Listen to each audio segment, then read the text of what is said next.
Power power हमारा, ठीक है ना। तो आज का जो टॉपिक है हमारे पास उसका नाम है पावर। तो पावर बेसिकली क्या होता है, आपको एक सिंपल सी बात समझ में आनी चाहिए कि भैया जो पावर होती है हमारे पास वो क्या होता है, work done upon time taken. Work done upon time taken, बिल्कुल सही बात, भाई तो मैंने कल पढ़ लिया था, ठीक है ना। जिसने पढ़ लिया उसके लिए बहुत बढ़िया बात है, जिसने नहीं पढ़ा वो एक बार समझ लेना। मैंने इसके न्यूमेरिकल बेस्ड क्वेश्चन भी किए थे। वेरी गुड, ठीक है ना। तो अभी देखते हैं आज। तो पावर इज इक्वल टू क्या होता है, work done upon time taken. कुछ बच्चे बोल रहे हैं भैया हमने तो वो लिखा ही नहीं था, पावर वाले वर्क एंड एनर्जी वाला चैप्टर कॉपी में ही नहीं लिखा, तो उनको तो भाई उनका तो कोई इलाज ही नहीं है। लिख तो लिया, जिसने लिख लिया वो बहुत बढ़िया बात है।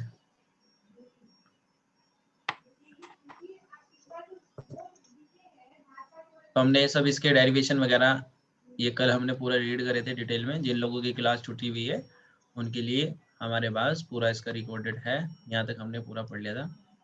तो रेट ऑफ डूइंग वर्क है ना। तो power is defined as the rate of energy consumption. तो power is equal to work done upon time table. जो पावर होती है उसको बेसिकली हम P से डिनोट करते हैं, और रही बात वर्क डन की जिसको हम W से डिनोट कर देते हैं, और टाइम टेकन हम सब लोग जानते हैं T से डिनोट करेंगे। अब एक चीज बताना, जो वर्क होता है अगर आप इतनी बात समझते हो, जैसे वर्क है हमारे पास, वर्क को हम बेसिकली किस चीज में मेजर करते हैं, जूल।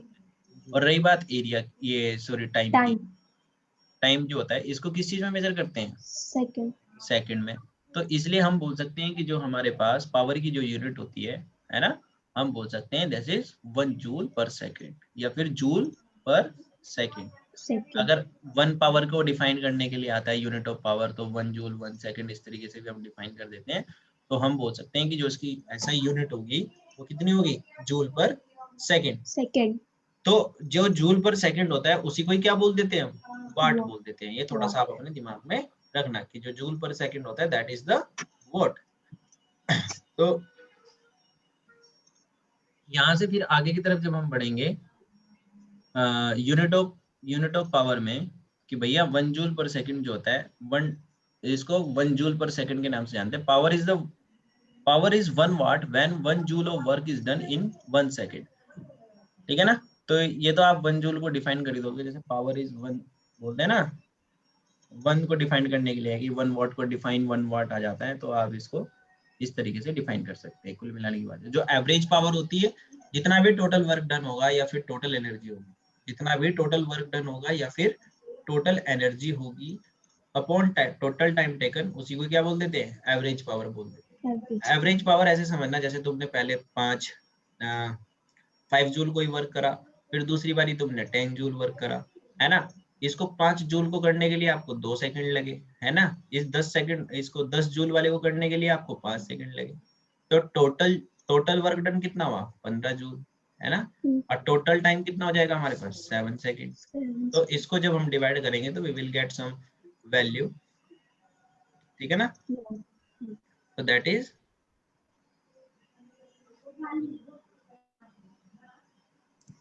ठीक है भाई, तो that is the average power.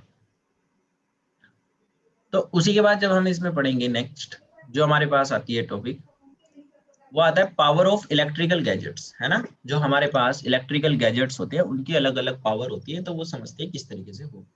तो the power of an electrical appliance tell us the rate of which electricity is consumed by it. तो जैसे the power of electrical appliance, जितने भी हमारे पास इलेक्ट्रिकल अप्लायंस होते हैं, अप्लायंस आप जितने भी यूज होते हैं, चार्जर वगैरह, मोबाइल वगैरह जो भी हम यूज करते हैं, ठीक है ना, these are all electrical appliance, tell us the rate which the electricity is consumed by. तो सब अप्लायंस तुमने देखा होगा, अगर वॉशिंग मशीन वगैरह भी चलाते हो तो सबकी अलग अलग एनर्जी कंज्यूम करने की पावर होती है ना।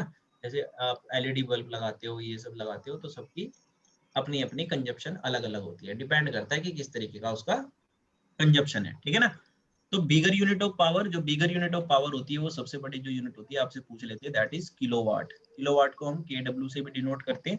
तो 1 kilowatt is equal to 1000 watt के बराबर होते हैं, जिसको हम इस तरीके से डिनोट कर सकते हैं, दैट इज 1000 जूल पर सेकंड होता है, ठीक है ना। तो इसमें थोड़ा सा मैं आपको एडिशनल नोट्स लिखवाना चाहूंगा कि भैया आप इस तरीके से लिख लेना, जिन लोगों के पास नहीं है, और जिन लोगों ने लिखा है वो भी ऐड कर लेना। कि हम लोग जानते हैं कि जो 1 किलोवाट होता है दैट इज 1000 वोट, है ना। हाँ भैया। अब 1 किलोवाट को क्या करते हैं हम 1000 वोट इस तरीके से शॉर्टकट में लिख सकते हैं, बिल्कुल सही बात है। फिर इसमें हमसे पूछ लेते हैं 1 मेगावाट, है ना।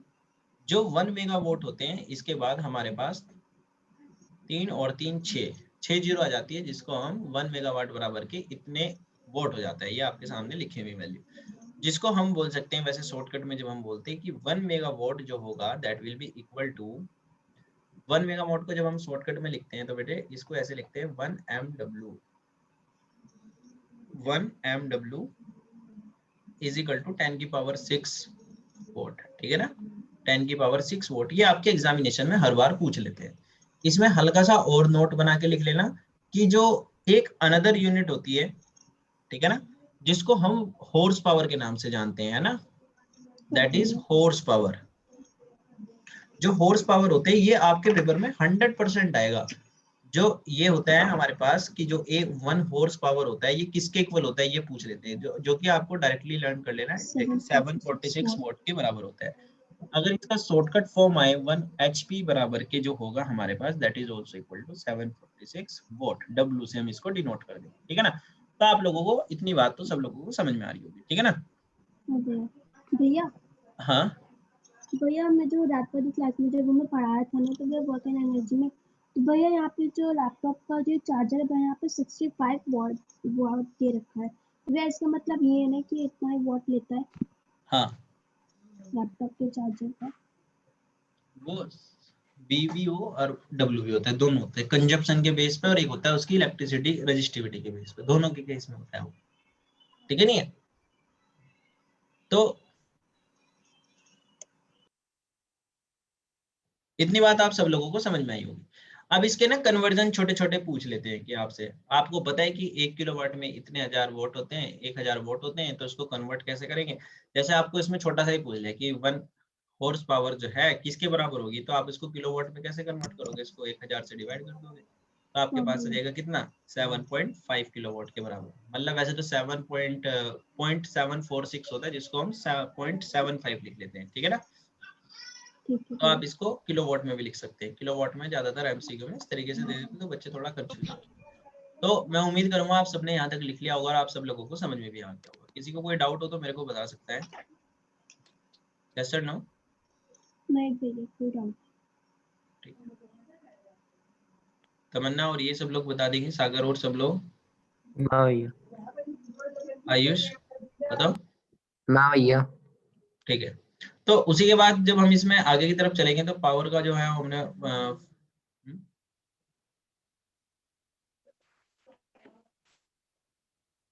आयुष समझना है क्या वापिस। नहीं भैया। ठीक है, ठीक है ना। तो देखो इसी के बाद इसमें कमर्शियल यूनिट ऑफ एनर्जी, हम इसके न्यूमेरिकल थोड़ा इसके बाद पढ़ेंगे लास्ट में। कमर्शियल मतलब जो हमारे घर पे जो यूज होती है कमर्शियल यूनिट ऑफ एनर्जी, क्या क्या यूज होती है कमर्शियल मतलब घर में, आप सब लोग जानते हो। ये जो जूल होती है वो बहुत स्मॉल यूनिट ऑफ एनर्जी होता है ना।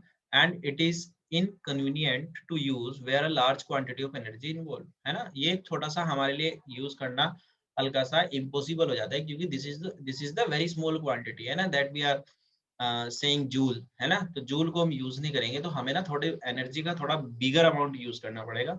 तो वो जो कमर्शियल पर्पस के लिए जो हम यूज करते हैं bigger unit of energy that is kilowatt में हम इसको मेजर करते हैं। आपने देखा भी होगा हमारे जो मीटर लगे रहते हैं उसको हम कितने किलोवाट का है ना, उसके हिसाब हाँ से उसमें भैया। यूनिट आती है, तो KWH उसको किलोवाट आवर के नाम से जानते हैं कि एक 1 आवर में वो कितनी यूनिट वगैरह यूज होती है, उसके हिसाब से उसके रेट होते हैं।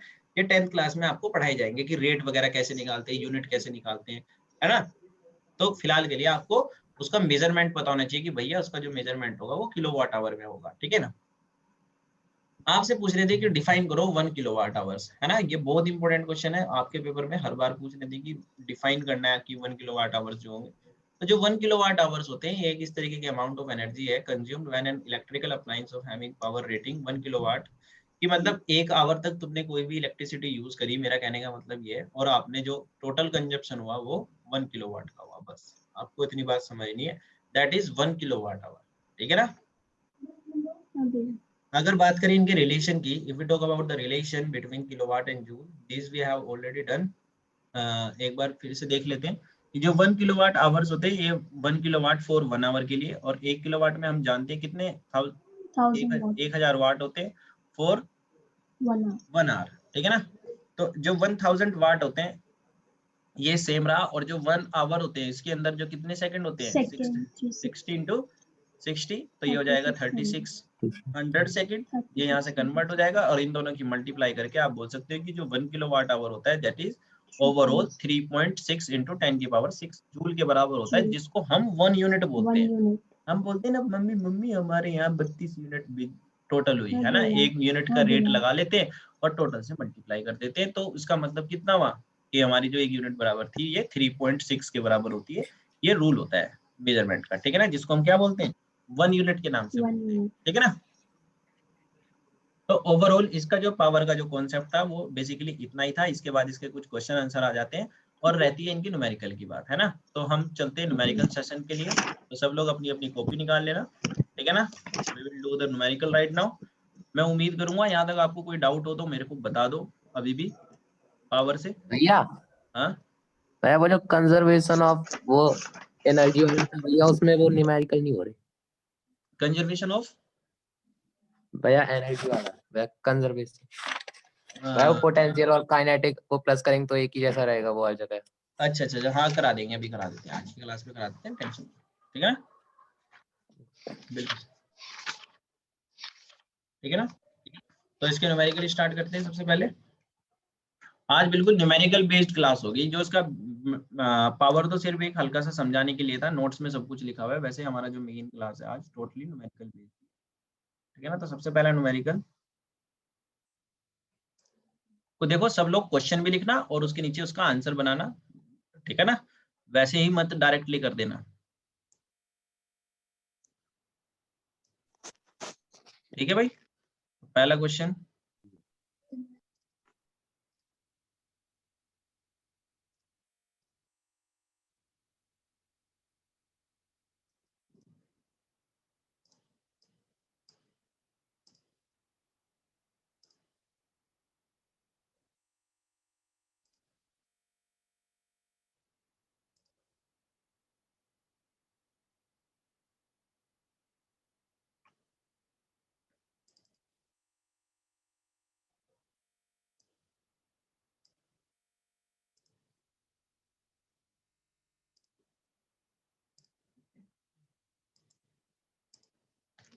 बताओ। भैया 4 watts। वह 4 वाट। अमान आप होना क्लास में? हाँ भैया। अच्छा 4 watts। वह सही है।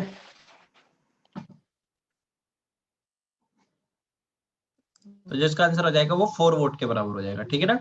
उसी के बाद जब हम इसका सेकंड क्वेश्चन पे चलते हैं तो आप लोगों को थोड़ा ट्राई करना है वापस से कि कोई ऐसा जिसका 4 वोल्ट आंसर ना रहा हो तो मेरे को बता देना, मैं आपको बता दूंगा। आ रहा है ना सब लोगों का, यस और नो? हाँ भाई। हाँ भैया। बिल्कुल से बेहिचक बता देना।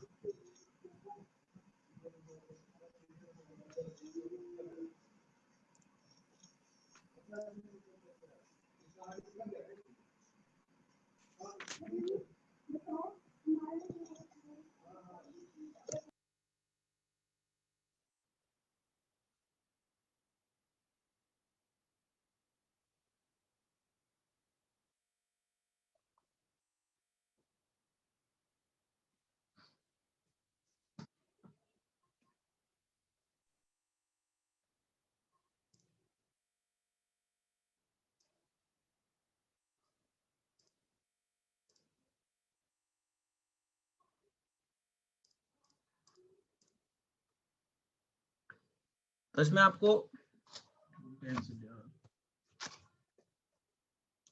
a bulb of 60 वोल्ट बोला गया है ना, a bulb of 60 volt is used for 6 our.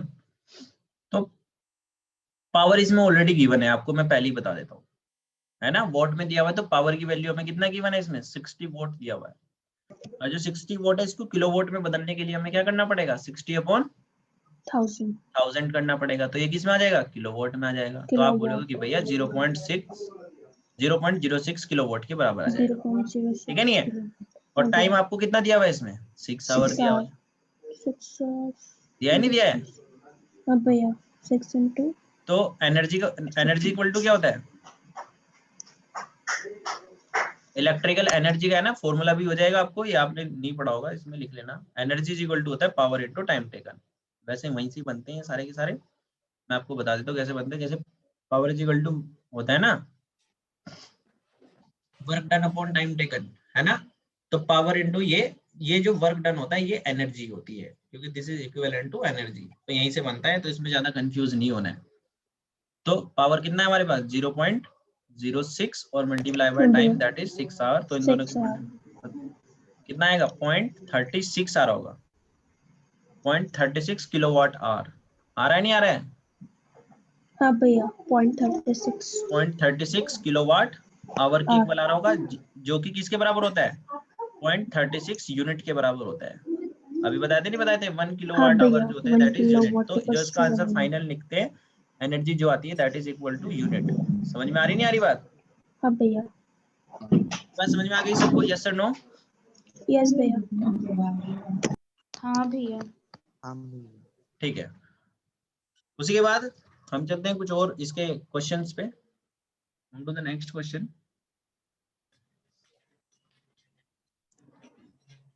अगर आपसे क्वेश्चन पूछ लिया गया एग्जाम में पूछ लेते हैं बेसिकली, बिल्कुल बेसिक से स्टार्ट होते हैं, अब चलेंगे बिल्कुल न्यूमेरिकल, ये तो पावर के बेस्ड के पढ़े। अब पूरे क्वेश्चन से जो पूरे चैप्टर की न्यूमेरिकल से दैट इज ऑल अबाउट। तो right an expression for kinetic energy of a body of mass m moving with velocity v। तो आपको सिर्फ और सिर्फ एक्सप्रेशन लिखना है। एक्सप्रेशन मतलब आपको उसका फॉर्मूला एक्सप्रेशन, हाँ formula only you have to write down. तो Half भैया kinetic 1/2 half mv mv square. Square. हाँ भैया हाँ, तो हाफ mv स्क्वायर जब भी आपके एग्जाम में इस तरीके से आए तो आपको इसमें हाफ एम बी स्क्वायर तो लिखना ही है, पर आपको इसमें आइडेंटिफाई भी करना है कि भैया जो के ई होता है इसको क्या बोलते हैं, काइनेटिक एनर्जी। सब लोग लिखते रहना। हाँ भैया और जो एम होता है वो क्या होता है, मास मास ऑफ अ बॉडी, और जो वी मास ऑफ क्या द होता है body that is velocity. Velocity. तो इस तरीके से याद रखना भाई, है ना। हाँ भैया एक्सप्रेशन पे बच्चे बोलते हैं एक्सप्रेशन क्या होते हैं भाई। अगर आपको क्वेश्चन दे दिया इस तरीके से एमसीक्यूज में दे देते हैं कि अगर कोई बॉडी है ना, इफ अ स्पीड ये तो if the speed of a body is halved what will be the kinetic energy। अगर कोई स्पीड है किसी बॉडी की वो आधी कर दी जाए, है ना, तो उसकी काइनेटिक एनर्जी पे क्या इफेक्ट पड़ेगा ये आपको बता देना है। तो कोई बताएगा मेरे को।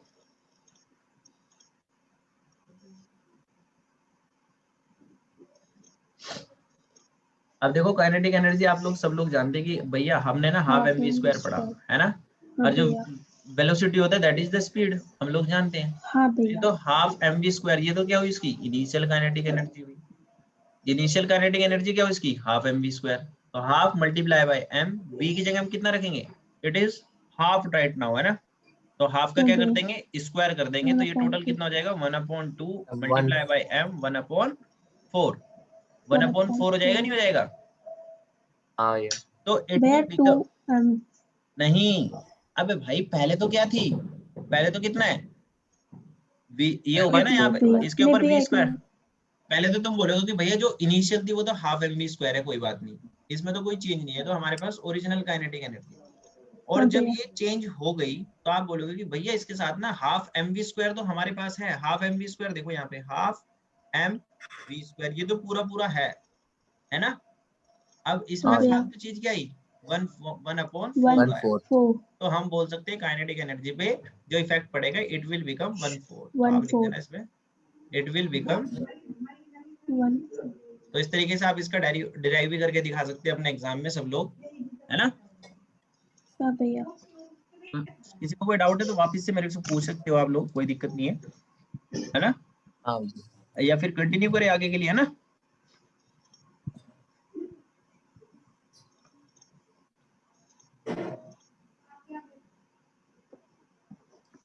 नेक्स्ट क्वेश्चन लिखते हैं।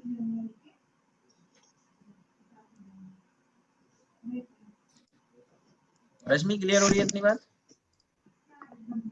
हाँ भैया। नेक्स्ट क्वेश्चन है आपके लिए कि what is the kinetic energy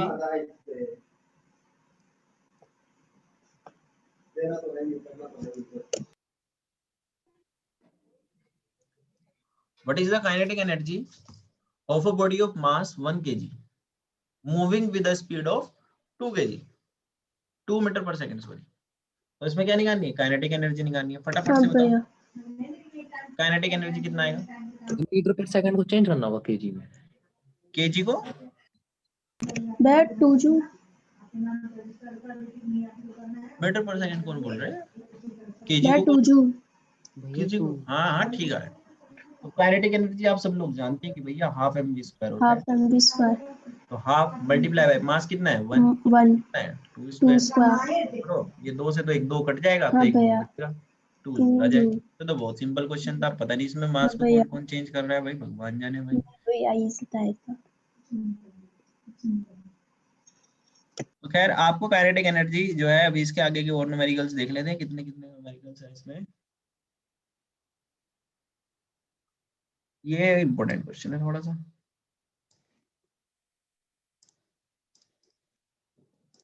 इसने बोला एक मास है 200 ग्राम का है ना, a mass of 200 gram falls from a height of 5 metre. Mass कितना दिया आपको? 200 ग्राम दिया है ना। a mass of 200 gram falls from a height, जो h दे दिया आपको वो कितनी दे दी? 5 मीटर दे दिया। 5 metre. What is the kinetic energy when it is just reaches the ground? g की वैल्यू भी आपको दे दी। तो इसने बोला जब वो नीचे की तरफ ग्राउंड की तरफ आएगा but will the kinetic energy. अब एक चीज बताना बच्चों, जो काइनेटिक एनर्जी होता है ये हाफ mv स्क्वायर होता है। Half mv square. ये हम अच्छे से जानते हैं और हम इससे काफी ज्यादा फैमिलियर भी हो गए। अब आपके पास मास है पर ये जो वेलोसिटी है ये थोड़ी सी गड़बड़ कर दी। तो हमें पहली जो रिक्वायरमेंट है वो किस चीज की होगी? वेलोसिटी। तो आप तो v की जो है ना वैल्यू निकालनी पड़ेगी। उसका तो स्क्वायर हो जाएगा, वो तो उसका खैर प्रॉपर्टी है जब हम उसके फॉर्मूले लगाते हैं। तो भैया आप उससे निकाल लेंगे किससे? v square equal to u square plus 2gh। बिल्कुल सही बात है ना। हाँ भैया। तो आप लोग यहाँ से मेरे को v बताओ, क्योंकि जो इनिशियल वेलोसिटी होगी वो कितनी होगी? इसमें इनिशियल वेलोसिटी कितनी होगी जब हम उसको ऊपर से हाथ से जब उसको थ्रो करेंगे? 0 तो भैया 0। बिल्कुल 0 मीटर पर सेकंड रहेगी। वेरी गुड, ठीक है ना। और जो g की वैल्यू दी हुई है वो 9.8 मीटर पर सेकंड स्क्वायर के बराबर दिया हुआ है। और फाइनल वेलोसिटी हमें निकालनी है। जल्दी से बताओ कितनी आएगी? v square is equal to u square plus के 2gh। v की वैल्यू यहाँ से कितनी आ जाएगी?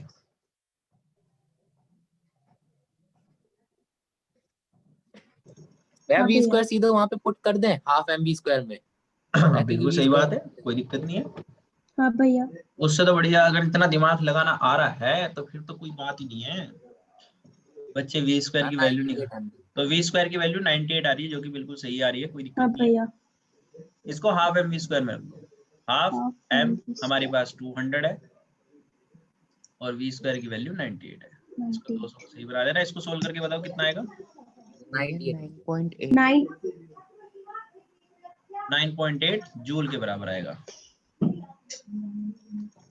जब आप इसको सोल्व करोगे। ठीक है, ठीक है मयंक, क्लियर हो रही है बात?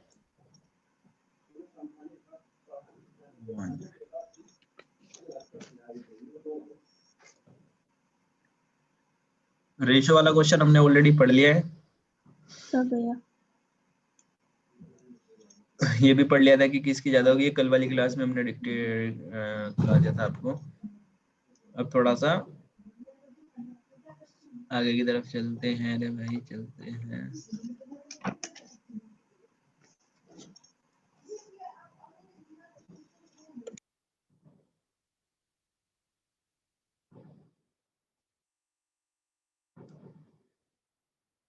ठीक है, नेक्स्ट क्वेश्चन जो है आपके पास that is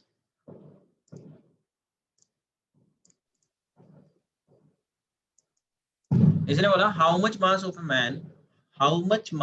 man if he has to do 2500 joule of work in climbing a tree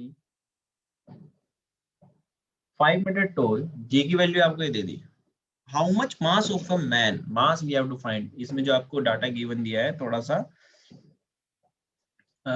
ये आपको दे दिया है, और ये हाइट के केस में दिया, और हमने बताया था जहां पर हाइट होगी कल वाली क्लास में, हम यही पूरी क्लास में हमने यही पढ़ा कि जहां पर हाइट होगी वहां पर क्या होगी, पोटेंशियल एनर्जी होगी, नहीं होगी। पोटेंशियल। ये हमने कल वाली क्लास में डिस्कस किया था। तो ओवरऑल जो कहने की मेरा मतलब है, जो ये आपको गिवन है data, this is not, this is potential potential energy. तो एनर्जी पोटेंशियल एनर्जी जो आपको दिया दैट इज 25 2500 जूल के बराबर दिया हुआ है, ठीक है ना। और जो जो जिसमें ग्रेविटी दी हुई है आपको दैट इज 10 10 मीटर पर मीटर, सेकंड स्क्वायर और जो इसमें एच दी हुई है वो आपको 5 मीटर दिया 5 हुआ है, मीटर। ठीक है ना। और मास आपको कैलकुलेट करना है। हाँ तो भैया पोटेंशियल एनर्जी क्या होता है, potential energy is equal to, हमने कल क्या फॉर्मूला पढ़ा था भाई, mgh mgh, सही बात है। तो मैम मास 50 kg, कितना आ रहा है, 50 kg। हाँ 50 kg, बिल्कुल सही बात, आंसर तो सही आ रहा भाई। सब लोगों का आ जाए तो और बढ़िया हो जाएगा। एम आ जाएगा हमारे पास, बिल्कुल सही बात है, 50 kg आ रहा है। तो इस तरीके का न्यूमेरिकल आपके एग्जाम में सिंपल सिंपल से आ सकते हैं, ठीक है ना। तो आपको इसमें थोड़ा सा भी कंफ्यूज नहीं होना है। First of all you have to write down the given data, है ना। भैया आ गया 50 kg भैया आ गया।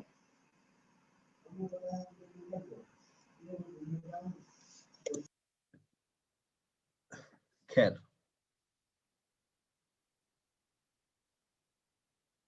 हमने आपको इसमें एक ट्रिग्नोमेट्री का वो क्या बोलते हैं, कुछ एंगल्स के ना आपको एक स्क्रीनशॉट दिलाए थे हाँ अगर आप। भैया, हाँ भैया आपने दिया था। हाँ, और हमने बोला था ना उनको दिमाग हाँ में भैया नहीं। लर्न तो कर लिया है वैसे। हाँ, और आप बहुत इंटेलिजेंट हो, है ना। भैया को तो बोलोगे नहीं कि भैया हमसे सुन लो, और सुन लेंगे तो फिर भी इंसर्ट करा भैया इसके देंगे। पास टाइम, भैया इसके पास टाइम ही नहीं मिला ना आपसे बोलने का। मेरे कोई पास बात नहीं है।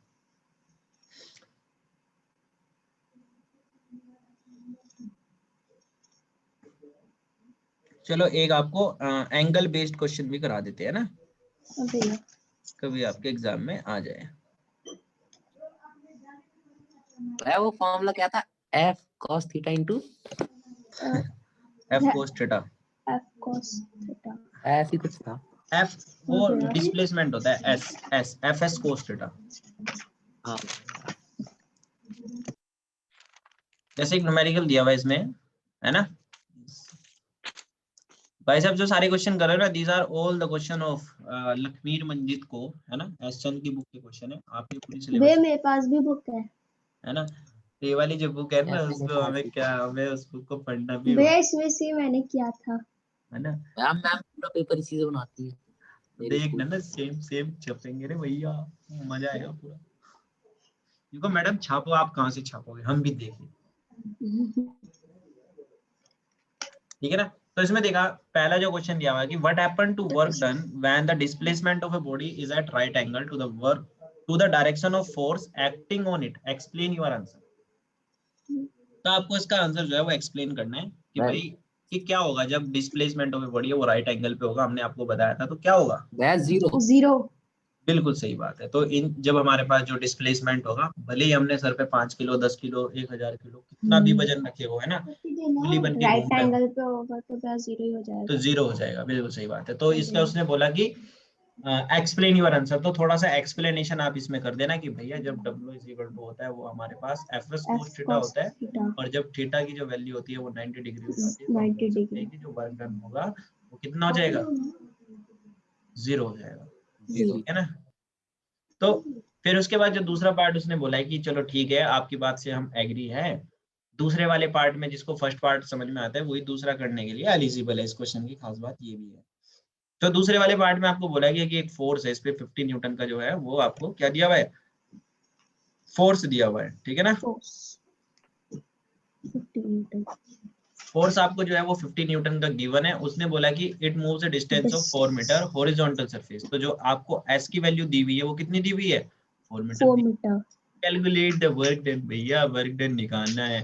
अरे भैया इसमें ना एक चीज और दी हुई है। मैंने बोला भाई क्या, इसमें आप बोलोगे कि भैया मैंने 60 थीटा दे डिग्री रखा। दिया, ठीक है ना। हाँ तो भैया थीटा क्या होता है हमारे पास, एंगल होता है। अरे भैया अभी तो बताया आपने कि F F is equal to F S cos theta होता है। हमने कहा भाई सही बात है, तो एफ की जगह कितना रखेंगे, 50 रखेंगे। 50 एस की जगह कितना रखेंगे 4 रखेंगे। 4। और रही बात cos 60 डिग्री, अब भाई हाँ जो वो भैया। टेबल का जो तुमने स्क्रीनशॉट लिया था तुम्हें याद तो होगा नहीं, है ना, पर आपको वैल्यू आप बताओगे नहीं और फिर मेरे को गुस्सा आ जाता, फिर मैं आपको पीट देता ट्यूशन में होते। तो इससे बढ़िया है कि मेरे को इसका आंसर बता दो, मजा आ जाएगा।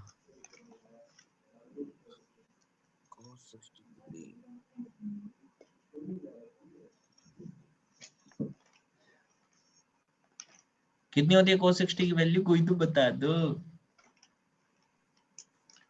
मैं भी श्योर तो नहीं हुआ। √3/2। बस ऐसे ही लगाना, मैं 3/2 है ना, 1/2। दहेज में मिल लेगा √3/2 है नहीं। तो उसका आंसर कितना हो जाएगा? साइन ए का होता है ना वो √3/2। अरे भाई कितनी बार बताया इसको, हल्का सा दिमाग लगा के याद कर लो। हाँ भैया। तो ये साइन 0 0, साइन 30 हाँ कितना होता भैया। है 1/, 1/2। और साइन साइन 30 साइन कितना होता है फिर 45। 45, तो कितना होता है ये 1/√2। 1/√2, और साइन 60 कितना होता है √3/2। √3/2, और साइन 90 कितना होता है 1। तो ऐसे ही फिर इसका उल्टा कर देना है बस कोस में, cos में आ गया 1। इधर आ जाएगा 1। तो इस तरीके से 1 याद रखने हैं, √3/2 then ये नहीं है। 1/√2 1/2 then 0।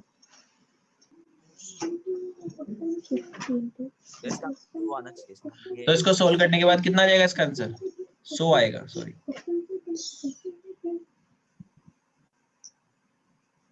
ये 200 आएगा ना इधर। तो ये कितना आ जाएगा हमारे पास 100 जूल के बराबर आ जाएगा, ठीक है ना। वर्क डन कितना आ जाएगा हमारे पास 100 जूल के बराबर आ जाएगा, ठीक है ना। सब लोगों को क्लियर हुआ ये वाला क्वेश्चन, यस और नो सेम ही, हाँ भैया। ठीक है। उसी के बाद जब हम चलते हैं इसके नेक्स्ट क्वेश्चन पे, जो नेक्स्ट क्वेश्चन है हमारे पास वो आपको जिसमें दिया हुआ है पोटेंशियल एनर्जी का, ठीक है, ये तो हो ही जाएगा। ये वाला क्वेश्चन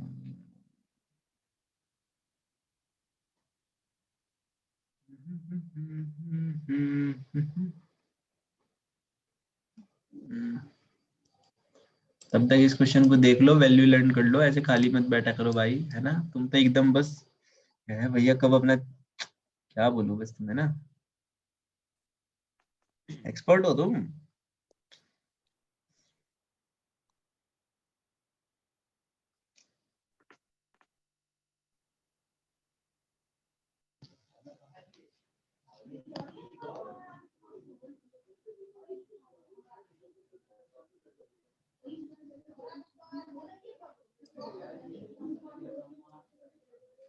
ठीक है, now the next question is, काफी अच्छा क्वेश्चन है। इसमें आपको जो बोला गया है कि एक मैन है ना। इस क्लास का जो है ना मैं आपको पीडीएफ दे दूंगा इसके बाद, है ना। ये जो आपने पढ़ा है ना क्वेश्चन जो भी है आप लोग के पास पीडीएफ आ जाएगा, वहां से इसको नोट कर लेना। अभी आप क्वेश्चन में दिमाग लगाए हुए है ना, पीडीएफ आपको मिल जाएगा। Man is instructed to carry a package, है ना, package from the base camp at B to submit a A of a hole at a height of 1200 metre के ऊपर है। तो the man weight 800 Newton and the package weight is 200 Newton. If G is equal to this, so how much work done does the man do against the gravity? तो आपको ये height की बात कर रहे हैं, है ना। तो आपको इसमें दो चीजें बता दूं, एक तो मैन का वजन हो गया, है ना, जो वेट है वो मैन का है यहाँ पे। दूसरा बात करते हैं पैकेज की, अगर मैं बात करूँ तो दो वेट आपके पास आ रहे हैं, आ रहे नहीं आ रहे, यस और नो। हाँ भैया, एक मैन का एक पैकेज का। बिल्कुल सही बात है। तो आप बोलोगे कि भैया जो W1 है हमारे पास कितना है 800 न्यूटन, 800 न्यूटन, और जो W2 है वो कितना है हमारे पास 200 न्यूटन, है ना। और अगर इसमें हाइट की बात करो तो हाइट कितनी है हमारे पास टोटल 1200 मीटर, कितना 1200 मीटर, 1200 मीटर, ठीक है ना। और इसी के बाद आपको और जो डेटा दिया हुआ है वो आपको जी की वैल्यू दी हुई है, वो जी की वैल्यू हमें पता ही है 10 मीटर पर सेकंड स्क्वायर। ये कौन बोल रहा है भाई, अपना म्यूट कर लेना जो पीछे बोल रहे हैं भाई। सौजन ने कभी पढ़ता तो है नहीं, बोल बोल के अभी बोल बोल के पढ़ तो रहा है। W1 is equal W is equal to total W होगा, दैट इज W1 प्लस के W2 के बराबर होगा। तो जब हम इन दोनों को प्लस करेंगे तो टोटल कितना जाएगा हमारे पास? 1000। 800 को और 200 को प्लस करेंगे तो कितना जाएगा? इट विल बी 1000 न्यूटन के बराबर आ जाएगा W। हाँ भैया। तो W तो हमें पता लग गया कि भैया हमारे पास इतने न्यूटन आ गया। तो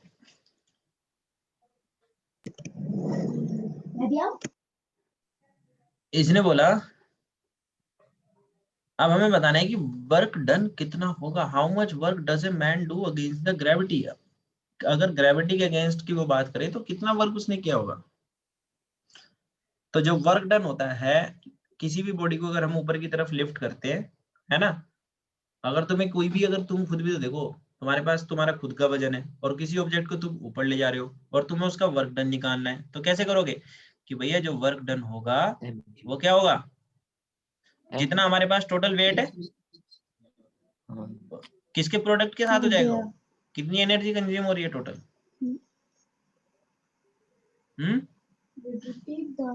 या भाई जो वर्क डन है क्या बताया था हमने, mgh। mgh तो होता है, पर जो वर्क डन होगा यहाँ पे फोर्स इनटू डिस्प्लेसमेंट के बराबर होगा। तो डिस्प्लेसमेंट कितना है हमारे पास, हाइट वाला,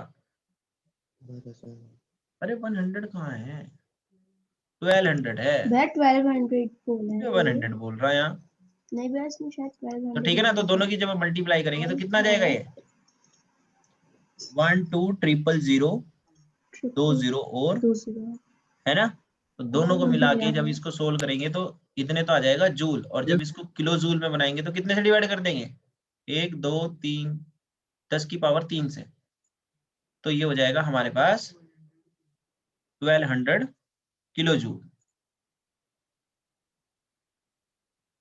बेटे देखो समझना तो पड़ेगा, है ना, अगर तुम्हें मार्क्स भी चाहिए, है ना, और भाई बैठे बिठाई तो मिलेंगे नहीं, देखो हल्का सा दिमाग तो लगाना पड़ेगा, ठीक है। नहीं है थोड़ा क्रिटिकल होता है, एक बार नहीं 2 बार, 2 बार नहीं 3 बार, समझ लो हो जाएगा काम। रिकॉर्डिंग का क्लिप आपको मिल जाएगा, वहां से दिमाग लगाते रहना एक के बाद। तो पहले वाले जो पार्ट का था उसने बोला कि how much work does man do against gravity. Gravity के अगेंस्ट तो हमें पता लग गया, उसने 1200 किलो जूल वर्क करा।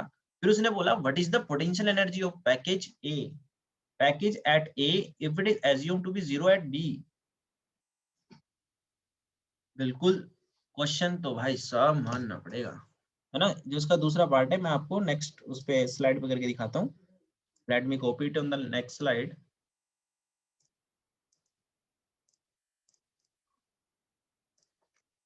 तो इसने बोला what is the potential energy of the package at A if it's assume to be 0 at B. अगर हमने बी वाले पॉइंट पे कितना मान लिया है, 0 मान लिया, तो हमें इतनी बात तो पता लग गई थी कि भैया जो mg है हमारे पास वो कितना दिया हुआ है, 200 न्यूटन के बराबर दिया हुआ है।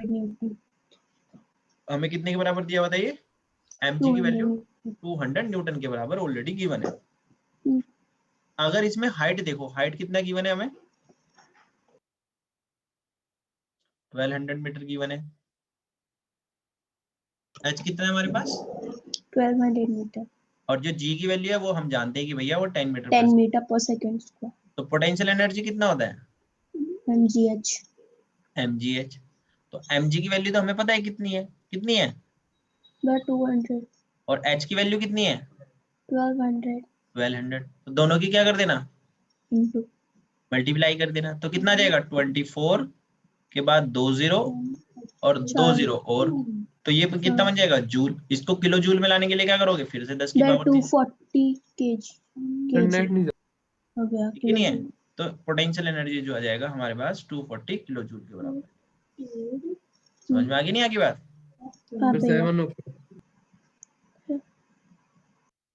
जो हमारे पास नेक्स्ट टॉपिक है वो लिखना इसमें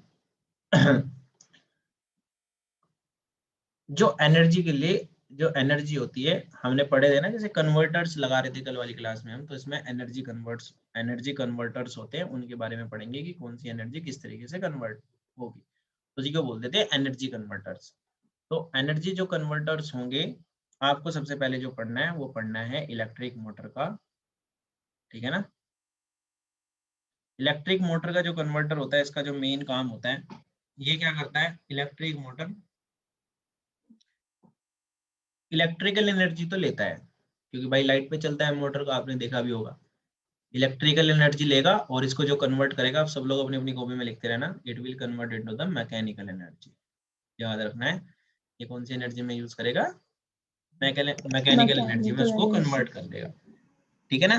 तो जहां पर भी ये मोटर लगी रहती है तो आपको इजीली समझ में आना जाना चाहिए कि भैया जो इलेक्ट्रिकल अप्लायंस होते हैं अलग अलग तरीके के, ये कन्वर्ट करते हैं इस तरीके। फिर आपके पास जो आते हैं इलेक्ट्रिक आयरन आती है। इलेक्ट्रिक आयरन भी आप सब लोग जानते होंगे, जिसपे हम घर पे करते भी है डेली प्रेस व्रेस, उसी को बोल देते हैं। ये भी क्या करती है, इलेक्ट्रिकल एनर्जी जो लेती है, आपको सबको पता है इलेक्ट्रिकल एनर्जी पे ही वर्क करती है, और किस में कन्वर्ट कर देगी, हीट एनर्जी में कन्वर्ट कर देगी। ये आपको समझ में आती होगी बात, ठीक है ना। फिर उसी के बाद जो आता है हमारे पास बेसिकली रेडियो, आपसे पूछ लेते हैं। ज्यादा इसमें कॉन्सेप्ट पे तो इतना दिमाग नहीं लगाना, बस आपसे एक न्यूमेरिकल नंबर का क्वेश्चन कोई भी पूछ लेगा कि कौन सी एनर्जी में कन्वर्ट करता है, कोई इसमें लिखने के लिए नहीं आएगा। तो जो इलेक्ट्रिकल एनर्जी होती है रेडियो में भी क्या करती है, वो भी इलेक्ट्रिकल एनर्जी लेती है, और फिर ये इसको किस में कन्वर्ट करती है, काइनेटिक एनर्जी में, और उसके बाद जब ये बना देती है इसको साउंड एनर्जी में। क्योंकि जो रेडियो देती है बेसिकली हमें साउंड एनर्जी देती है, sound is also the form of energy. फिर उसके बाद हम जाते हैं स्टीम इंजन पे। स्टीम इंजन ये पहले यूज होते थे जब रेलवे वगैरह जो होते हैं उसमें लगाते थे। तो ये क्या करते हैं, हीट एनर्जी जो लेते हैं, बेसिकली पानी को जो होते हैं गर्म गर्म करते रहते हैं, उससे जो हीट जनरेट होती है उसको काइनेटिक एनर्जी में क्या कर देते हैं, कन्वर्ट कर देते हैं। काइनेटिक एनर्जी जो होती है बेसिकली हमारे यहाँ से जरूरी नहीं कि काइनेटिक एनर्जी में होता है, कभी कभी यहाँ से मैकेनिकल इंस्ट्रूमेंट में हमें चलाना पड़ जाता है, तो इसलिए हम बोल सकते हैं कि मैकेनिकल एनर्जी का भी पार्ट हो सकती है। तो कभी कभी ऑप्शन में बोलते हैं कि काइनेटिक एनर्जी और मैकेनिकल एनर्जी, तो आप दोनों का लगाना है, जहाँ पर दोनों लिखे हो, ठीक है ना, बोथ ए एंड बी इस तरीके से लगा देते ना, तो ये वाली बात भी आपको समझ में आ जाती होगी। उसी के बाद आपके पास आते हैं यहाँ से कार इंजन। जो कार इंजन होते हैं आपने देखी भी होंगे कार, ये क्या करते हैं, केमिकल एनर्जी लेते हैं। तो पेट्रोल वगैरह होते हैं ये हमारे केमिकल एनर्जी के लिए रिस्पॉन्सिबल होते हैं।